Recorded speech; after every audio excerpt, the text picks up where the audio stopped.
નમસ્કાર, આપ સૌને પ્રણામ. તુષારભાઈને પ્રણામ અને ખરસાણ દાદા આપણા બધાની વચ્ચે આજે ઉપસ્થિત છે. સુભાષભાઈ છે. સૌથી પહેલાં તો એ કહેવું જોઈએ કે આ હોલ બહુ જ સુંદર રીતે મેન્ટેન થતો રહ્યો છે. HK હોલ આજથી થોડાક જ વખત પહેલાં જેણે જોયો હોય એને સમજાય કે આ હોલ કેટલો સુંદર અને કેટલો વેલ મેન્ટેન્ડ હવે થઈ ગયો છે. અમે આવતાની સાથે તુષારભાઈ સાથે વાત કરી કે એકોસ્ટિકથી શરૂ કરીને બધું જ બહુ સરસ થઈ ગયું છે. એટલે સુભાષભાઈ અહીંયા છે તો ખાસ એ તો કહેવું જ રહ્યું. વાત કરવાની છે સંગાથે સુખ શોધવાની. જયભાઈએ બધું જ કહ્યું. ઓલમોસ્ટ બધી જ વાતને એમણે આવરી લીધી. મારે જે વાત કરવાની છે થોડી જુદી એટલા માટે છે કે મારો પહેલો પ્રશ્ન એ છે કે જો સંગાત છે તો પછી સુખ શોધવાનું જ ક્યાં છે? જો સાથે જ છે બે લોકો તો એ જ સુખ નથી? સાથે હોવું એટલે સાથે રહેવું કે સાથે જીવવું? આ પ્રશ્ન બહુ મહત્વનો છે. એક એડ્રેસ પર વસતા બે લોકો સાથે જીવતા નથી દરેક વખતે, જેની વાત જયભાઈએ કરી આપણી સાથે. એક સરનામે વસવું એ સાથે રહેવું છે કે નથી? એક બિલ્ડિંગમાં, એક મકાનમાં, એક ફ્લેટમાં સાથે રહેતા લોકો, એક બેડરૂમમાં સાથે સૂતા લોકો, એક ડાઇનિંગ ટેબલ પર સાથે જમતા લોકો, એ સુખ મેળવે છે કે નથી મેળવતા? ઘણીવાર એવું બને કે માણસના 7/12ના ઉતારામાં, રેશન કાર્ડમાં, પાસપોર્ટમાં કોઈ એક એડ્રેસ હોય, એ ત્યાં રહેતો હોય પણ વસતો ન હોય. એનું મન, એનો આત્મા, એની લાગણી ક્યાંક બીજે જ વસતી હોય. દ્વારિકા જે લોકો ગયા હશે અને બેટ દ્વારકામાં જેમણે દર્શન કર્યા હશે એ બધાને ખબર હશે જ કે ભગવાનનું તેલ, કાંસકી, દૂધ સવારનું, દાંતણ પણ રાધાજીના મંદિરથી આવે છે. મંદિર બંધ થાય પછી એ ચાવી રાધાજીના મંદિરમાં મુકાય છે. ખરેખર તો રાધાજી કદી દ્વારિકા ગયા જ નથી અને છતાંય એનું મંદિર છે ત્યાં. છતાંય આ બધો કંટ્રોલ એના હાથમાં સોંપાય છે. એવું શું કર્યું એણે? એવી કઈ જગ્યાએ એ પહોંચી ગઈ કે જેની 8 પટરાણીઓ હતી એનો કંટ્રોલ આ એક એવી સ્ત્રીના હાથમાં હતો જે એની પત્ની નહોતી? ત્યારે મને સમજાય છે કે એણે કશું જ માગ્યું નહીં એટલે એને બધું મળ્યું.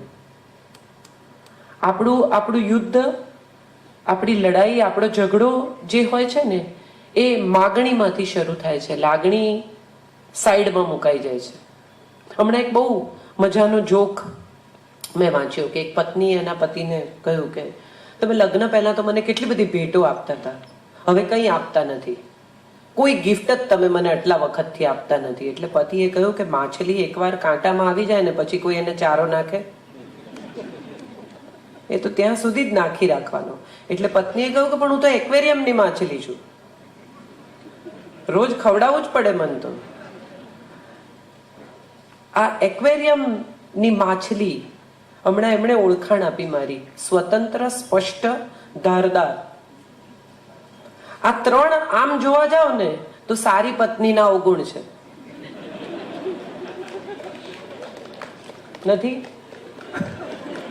તુષારભાઈ પાસે મારે હા પડાવી છે. એક સારી પત્ની હોય ને એણે સ્વતંત્ર ન હોવું જોઈએ, સ્પષ્ટ કઈ હદે હોવું જોઈએ એ પતિ રજા આપે ત્યાં સુધી, અને ધારદાર તો હોવાનો સવાલ આવતો જ નથી. એ તો સિલેબસમાં જ નથી, બીજી ભાષાનો શબ્દ છે. મારે વાત જે કરવી છે એ સ્ત્રી સ્વાતંત્ર્યની નથી કરવી. સ્ત્રીની સ્વતંત્રતા એ આપણા દેશમાં સદીઓથી સ્વીકારાયેલું તત્વ છે. પતિ કમાઈને લાવે અને પત્નીના હાથમાં મૂકે, આ આપણા દેશની પરંપરા રહી છે. પુરુષ ધન કમાય ને સ્ત્રી એનું લક્ષ્મીમાં રૂપાંતર કરે. આ આપણા દેશની પરંપરા છે. માં જ બજેટ બનાવે. ધોબીનું, દૂધવાળાનું, દવાનું, અનાજનું, કરિયાણાનું બિલ સ્ત્રીઓ જ ચૂકવતી આવી છે. આમાં ક્યાંય સ્ત્રી સ્વાતંત્ર્યને હાનિ પહોંચે એવું કશું બન્યું જ નથી. તો શું એવું થયું કે સ્ત્રીઓ એકદમ સડનલી ઊભી થઈ ગઈ અને એમણે કહ્યું કે લગ્ન જીવનમાં અમારા પર અત્યાચાર થાય છે, અમને બધા ડોમિનેટ કરે છે, અમને હવે મુક્ત થઈ જવું છે, હવે અમારે ફેમિનિસ્ટનો ઝંડો ઉપાડવો છે, અમે હવે અત્યાચાર સહન નહીં કરીએ. એવું શું બની ગયું કે જે લગ્ન જીવનને અચાનક કોઈ તકલીફમાં, દુઃખમાં, સમસ્યામાં મૂકી ગયું અને હવે એક આખો એવો પવન શરૂ થયો છે કે બધા એમ માને છે કે સ્ત્રી લગ્ન જીવનમાં દુઃખી છે. બિચારી, વોટ હેપન્ડ? એકચ્યુઅલી દુનિયાની દરેક સ્ત્રીને સવારે દૂધ લેવાથી શરૂ કરી અને સાંજે દૂધ મેળવવા સુધીની પ્રવૃત્તિ કરવામાં મજા જ આવે છે. કોઈ સ્ત્રી ભાગ્ય જેવી હોય કે જે એમ કે મને તો રસોડું જોઈને જ કંટાળો આવે. ના, એને મજા જ આવે. મહારાજ રાખે, બે બાઈઓ હોય ને તો પણ એ જઈને કે આમ નહીં, આમ કરવાનું. કારણ કે એનો રસ છે, એના પરિવારમાં, એના હાથમાં રસ છે. નાનકડું કામ પણ કરતી હોય ને તેમાં સર્જન છે. એના બાળકના માથામાં તેલ નાખતી હોય ને તો એમાં પણ કળા છે. એ દાળ વઘારે ને એમાં પણ ક્યાંક એની ઉષ્મા છે, એનો પ્રેમ છે. તો આ સ્વાદ બને છે, તો આ વસ્તુ બને છે, તો આવી રીતે પરિવાર સચવાય છે.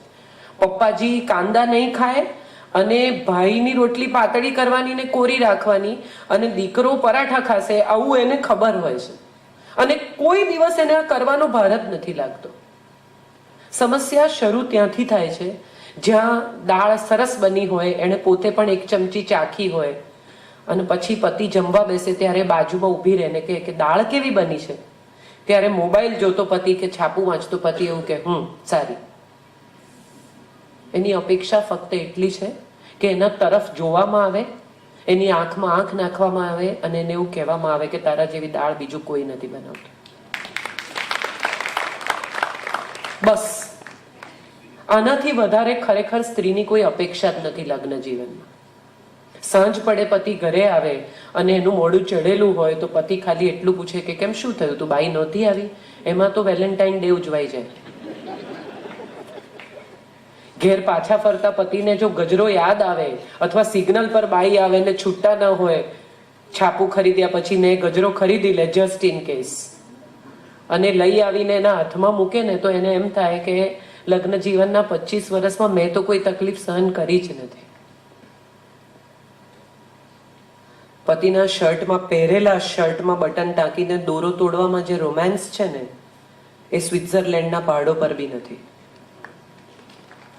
અને આ બધું જ એક હિન્દુસ્તાની, એક ગુજરાતી સ્ત્રીને માટે શ્વાસ છે, પ્રાણવાયુ છે. આપણે ધીરે ધીરે આ પ્રાણવાયુ બંધ કરતા ગયા. કેટલા સુંદર રોમેન્ટિક ગીતો પતિ પત્નીના દાંપત્ય જીવન પર લખાતા રહ્યા. કેવારે મળેલા મનના મેળ, નભજુક્યું તે કાંજી, અમેરે સુકારુનું પૂમડું, તમે રંગીલા અત્તર રસદાર. કેટલા સુંદર. તમે રે ઉંચેરા ગઢના ટોડલા, અમે લજવાતી પાછલી રવેશ. ગુજરાતી પત્નીઓની ફરિયાદ શું છે તો કે મારા પતિ રોમેન્ટિક નથી, તમારા ભાઈએ મને કોઈ દિવસ આઈ લવ યુ નથી કહ્યું. ત્યારે હું ઘણીવાર ગુજરાતી પત્નીઓને કહું છું કે અત્તર છે ને એની તો નાનકડી શીશી જ હોય, અથાણાની બરણીઓ હોય. નક્કી કરો, અત્તર ચોપડીને બહાર જવું છે કે અથાણું? જયભાઈએ બરાબર કહ્યું કે અથાણું, આ હીરાનો હાર રોજ ન કઢાય, કદી કદી જ કઢાય. દરરોજ આવીને પતિ આઈ લવ યુ કે તો એની પણ આદત પડતી જાય. પ્રેમ આદત નથી, પ્રેમ ઇબાદત છે.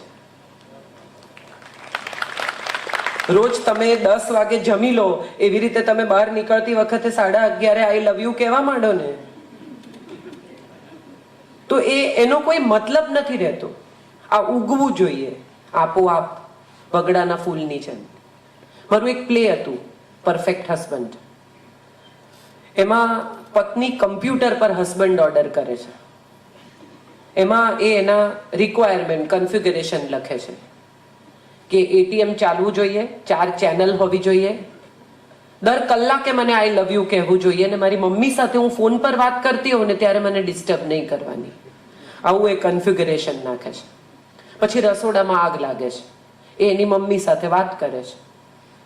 કમ્પ્યુટરને તો જેમ કહ્યું છે એમ જ કરશે. એટલે આગ લાગે છે, રસોડું બળી જાય છે, પેલો ત્યાં ઊભો છે. એટલે પેલી આવીને કહે છે કે તમે મને કહ્યું નહીં એમ. એટલે કહે છે ડેટામાં નથી. આપણે માણસ સાથે ડીલ કરવું છે કે મશીન સાથે, એ પણ આપણે નક્કી કરવાનું છે. લગ્ન જીવન એ મશીન સાથે ડીલ કરવાનું નામ નથી. અને જો માણસ સાથે ડીલ કરીશું તો એના ઉપર મોસમની જેમ મિજાજની પણ અસર થશે. સવારથી બહાર ગયેલો માણસ સાંજે કોઈ દિવસ ઘરે આવે, આપણને એમ લાગે કે હું તો શુંય મેં રસોઈ કરી છે, પણ બને કે એને રસોઈનો સ્વાદ જ ના આવે. મારી દાળના વખાણ ન કર્યા પણ એને એ વખત એમાં મીઠું નહીં હોય તો એ ખબર નહીં પડે, એટલું બધું સ્ટ્રેસ હોય એવું બને. 2 જણા એકબીજા સાથે જીવતા હોય ત્યારે બહારની દુનિયા અને ઘરની દુનિયા, આવી 2 દુનિયા હવેના સમયમાં છૂટી પડતી જાય છે. એક પત્ની પણ હવે વ્યવસાયી છે, એક પત્ની પણ હવે કામ કરે છે, એક પત્ની પણ હવે બહાર નીકળે છે, પાછી આવે છે. એને પણ એક બહારની દુનિયા સાથે પોતાનો નાતો જોડવાનો છે, રોજે રોજની એક હરીફાઈમાં ઉતરવાનું છે. આપણા દેશોમાં પ્રોબ્લેમ એ છે, આપણા દેશોના લોકો ત્યાં રહેતા હોય છે ત્યાં પણ આ પ્રોબ્લેમ છે કે સવારથી કામે ગયેલી પત્નીએ સાંજે આવીને બધી રસોઈ કરવાની છે અને પતિ બેસીને ટીવી જુએ છે. જયભાઈએ કહ્યું કે મારા પર બહુ મારા માતા પિતાના દાંપત્યની અસર છે અને મારા પિતા અને માતા સાથે મળીને રસોઈ કરતા એ સમયમાં. આજથી 40 વર્ષ પહેલા, જયભાઈ એમની ઉંમર 40 વર્ષ કહે છે એટલે. સો એ વખતે આજથી 4 દાયકા પહેલા જો આવું શેરિંગ હતું, જો આવું કેરિંગ હતું, જો આવી સમજદારી હતી, તો એક જય વસાવડા આપણને મળી શક્યા. અહીં તો માતા પિતા એકબીજાની સામે જે રીતે યુદ્ધ કરે છે, જે રીતે શબ્દો વાપરે છે, જે રીતે બાળકની હાજરીમાં ઝઘડે છે, એમાં કયું સુખ ને કયો સંગાત. કેટલી વલ્ગર, આ દુનિયાનું સૌથી વલ્ગર દ્રશ્ય એ છે કે માતા પિતા સંતાનની હાજરીમાં એકબીજા સાથે ઝઘડે. એને માટે તો 2 આંખ સરખી છે. તમે કેવી રીતે પૂછો કે કઈ ફોડી નાખવી છે? હમણાં એક કોઈકે બહુ સરસ મને SMS મોકલ્યો છે કે અરેન્જ મેરેજ ને લવ મેરેજમાં ફેર શું? તો કે અરેન્જ મેરેજમાં એવું પાટિયું હોય છે કે અમે વેચેલો માલ પાછો નથી લેતા, અને લવ મેરેજમાં એવી ટેગલાઈન છે કે પહેલે ઇસ્તેમાલ કરે ફિર વિશ્વાસ કરે. આપણે બધા જ બધી સારી સારી સલાહો, સારી સારી વાતો, બધી ગોલ્ડન ટિપ્સ સાથે જ જોડાયેલા રહેવા માંગીએ છીએ. બને એવું ક્યારેક કે 2 લોકો બધા જ પ્રયત્નો કરવા છતાં સાથે ન રહી શકે, તો શું? તો એ વિશે કેમ ચર્ચા ન કરવી? આ દેશમાં સૌથી ખરાબ વાત એ છે કે જો લગ્ન નિષ્ફળ છે તો તમે વ્યક્તિ તરીકે નિષ્ફળ છો. તમે ગમે એટલા સફળ હો, તમે ગમે તેટલા સારા હો, તમે ગમે એટલા પ્રસિદ્ધ હો, પણ જો તમારા લગ્ન સફળ નથી, તમારું દાંપત્ય સફળ નથી, તો તમે નિષ્ફળ છો. હમણાં એક બહુ સુંદર ફિલ્મ અપર્ણા સેને બનાવેલી, કોરોમા કરીને, બંગાળી, રાખીને લઈને, બહુ સુંદર ફિલ્મ. અને ત્યારે એમાં એક ડાયલોગ છે, એની સાસુ જમતા જમતા કહે છે કે કિતને ગુણ, इतना अच्छा खाना बनाती है, सिलाई कढ़ाई बुनाई, फिर भी डिवोर्स हो गया. અને ત્યારે યંગ છોકરી ઘરમાં છે એ કહે છે ક્यों, अच्छा खाना बनाने वाली का डिवोर्स नहीं हो सकता. જજમેન્ટલ સોસાયટીમાં આપણે દાખલ થઈ ગયા છીએ. ટેલિસ્કોપ વાળી જયભાઈએ કહ્યું ને, એક પારસી બેને પોલીસને ફરિયાદ કરી કે મારા ઘરની બિલકુલ સામે જે જીમી રહે છે ને, એ તદ્દન નાગો થઈને એના ઘરમાં આખો દિવસ ફર્યા કરે છે. એટલે પોલીસ આવીને એમણે કહ્યું કે આમાં ક્યાં તમને જીમી દેખાય છે? તમારા ઘરમાંથી એક પણ બારી નથી જે જીમીના ઘર સુધી જતી હોય. એટલે એમણે કહ્યું અરે હોય, હું ટેબલ ઉપર ખુરશી મૂકીને ચડીને વેન્ટિલેટરમાંથી જોઉં છું તો મને ચોખ્ખું દેખાય છે. આપણે બધા ટેબલ પર ખુરશી મૂકીને વેન્ટિલેટરમાંથી જોવા ટેવાઈ ગયા છીએ. સંગાત એ કોઈ અદ્ભુત દાંપત્યનું નામ જ નથી.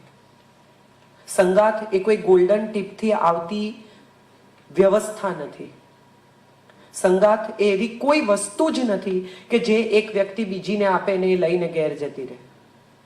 ધીમે ધીમે વૃક્ષની જેમ વિસ્તરતી આ એક એવી રિલેશનશિપ છે જે બહુ જ કાળજીથી કેળવવી પડે છે. અને કેળવતા કેળવતા રસ્તામાં ક્યારેક પાંદડા તૂટી જાય, બકરી ખાઈ જાય, એની આજુબાજુ વાડ કરવી પડે, એમાં પાણી રેડવું પડે, ક્યારેક ગોળ કરવી પડે, ક્યારેક નીંદણ કાઢવું પડે, અને બધું કર્યા પછી પણ છોડ ન વિકસે એવું બને. એને માટે પ્રયત્ન કરનારને જવાબદાર ન ઠેરવી શકાય. આપણે બધા જ ધીરે ધીરે એવી સ્થિતિમાં મુકાઈ ગયા છીએ કે બહારના લોકો આપણને સલાહ આપે. જયભાઈએ કહ્યું ને, આપણે બ્રહ્મચારી ગુરુ પાસે લગ્ન જીવનની સલાહ લેવા જઈએ છીએ. એનું કારણ એ છે કે આપણે નિર્ણય કરવો નથી, કારણ કે એની જોડે જોડાયેલા પરિણામોની જવાબદારી આપણે લેવી નથી. મેં ડિસિઝન લીધું ને, તો એની પરિણામની જવાબદારી પણ મારા પર આવશે. બે જણા એકબીજા સાથે પેનફુલી કનેક્ટેડ રહીને એક જ ઘરમાં ઝઘડતા ઝઘડતા બાળકનું ભવિષ્ય બરબાદ કરીને પણ સાથે રહે. કેમ? તો કે બેમાંથી પહેલા કોણ કહે કે નથી રહેવું? હું બહુ દ્રઢપણે એવું માનું છું કે સુખ હોય, સંગાથમાં હોય, તો એના જેટલી ઉત્તમ બીજી કોઈ સ્થિતિ જ નથી. પણ દાખલા તરીકે એમ બને કે સંગાથમાં સુખ નથી, દુઃખ જ દુઃખ છે. કોણે ઊભું કર્યું એની ચર્ચામાં પડવાનો અર્થ નથી. Don't sweat on small things. હવે ઊભું થઈ ચૂક્યું છે અને પાછા જઈને એને ક્લીનઅપ કરી શકાય એમ નથી. પાસ્ટમાં જઈ શકાય એમ નથી. થઈ ગયેલી ઘટનાઓને રિવાઇન્ડ કરીને એમાં બધું સુધારી શકાય એમ નથી. તો હવે આગળ ભવિષ્યમાં શું થઈ શકે એમ છે એના વિશે પણ વિચાર થવો જોઈએ, અને એ સમય હવે પાકી ગયો છે. મોટા ભાગના માતા પિતા પોતાના સંતાનોને કે લોકો શું કહેશે. લોકો તમારી જિંદગી જીવવા નથી આવતા. લગ્ન, સંતાનનો ઉછેર, તમારી જિંદગી તમારે નિભાવવાની છે. અને એ નિભાવતી વખતે કેટલી તકલીફ પડે છે એ દરેક માણસે પોતે પોતાના શૂઝમાં કેટલું દુખે છે એ જોવાનું છે. અને ત્યારે મને સમજાય છે કે કોણે બગાડ્યું ને એની ચર્ચામાં પડવાને બદલે હવે બગડ્યું છે તો જેટલું સુધર્યું છે એ બચાવીને બહાર નીકળવાનો પ્રયત્ન થવો જોઈએ. એકબીજા પર ગંદા આક્ષેપો, એકબીજા વિશે ગંદકી, એકબીજા વિશે કોણે કેટલું ખરાબ કર્યું એ ચિત્રામણ કરવાને બદલે સાથે રહ્યા એ ઉત્તમ સમય હતો. એકબીજાને પ્રેમ કરીને પરણ્યા, ઉત્તમ રીતે સંતાનને જન્મ આપવાનું નક્કી કર્યું, પ્રેગ્નન્સીના દિવસો સુંદર હતા. આવી એક સુંદર સ્મૃતિ સાથે છૂટા પડી શકાય એને પણ સંગાથ જ કહેવાય એમ હું માનું છું. હંમેશા સાથે સાથે ગોલ્ડન જ્યુબિલી ઉજવે એ જ યુગલ ઉત્તમ, કે જે યુગલ એકબીજાને સહેજ પણ એકબીજાની સન્માનમાં, એકબીજાના આદરમાં, એકબીજાની તકલીફમાં ક્યાંય ઘસરકોએ પાડ્યા વિના સાવ સાયલન્ટલી ખસી જાય એકબીજા પાસેથી, એ યુગલ ઉત્તમ. આ પ્રશ્ન હવેના સમયમાં બહુ અગત્યનો છે. કેટલી બધી નવી પેઢીની આખી એક જનરેશન હવે લગ્ન કરવા તૈયાર નથી. આપણે આવા સંગાથે સુખ શોધવાની વાત કરીએ ત્યારે આપણને એ સમજાય છે કે 30ની નીચેના, 25ની નીચેના કેટલા છોકરાઓ એમ કહે છે કે લગ્ન જ નથી કરવા. લિવ ઇન રિલેશનશિપ ધીમે ધીમે વધુ ને વધુ ફેલાતી જાય છે, વધુ ને વધુ ઇન થતી જાય છે, વધુ ને વધુ વાયરલ થતી જાય છે. એનું એક કારણ એ છે કે કમિટમેન્ટથી ડરે છે આખી નવી પેઢી. એમને ભય લાગે છે કે મારા માતા પિતા જે રીતે જોડે બંધાઈ ગયા અને મેં જે રીતે એ લોકોને ઝઘડતા જોયા અને છૂટા નહોતા પડી શકતા, એવું કંઈ મારી સાથે થશે તો હું ફસાઈ જઈશ. તો લગ્ન ફસામણી છે, સતામણી છે, રીબામણી છે. અને જો આવું કંઈ પણ હોય તો હું એમ માનું છું કે સામસામે બેસીને એ વિશે ચર્ચા કરીને ગ્રેસફુલી એ પરિસ્થિતિને હેન્ડલ કરવી એ પણ એક જાતનો સંગાથ જ છે. સાથે રહેવાનું નક્કી કર્યું ત્યારે મોટા ભાગના લોકો કોઈને પૂછવા નહોતા ગયા. સપ્તપદીના 7 વચન આપ્યા અને લીધા ત્યારે પણ બ્રાહ્મણ સિવાય કોઈની કન્સન્ટ નહોતી લીધી. તો હવે જ્યારે એમ લાગે છે કે સુખ નથી, હવે જ્યારે એમ લાગે છે કે બધું જ અટવાઈ ગયું છે, ત્યારે કેમ એટલી સ્વતંત્રતા, એટલો આદર, એટલો સ્નેહ એકબીજાને ન આપી શકાય? એ સવાલ પણ હવે એડ્રેસ થવો જોઈએ. એવું બને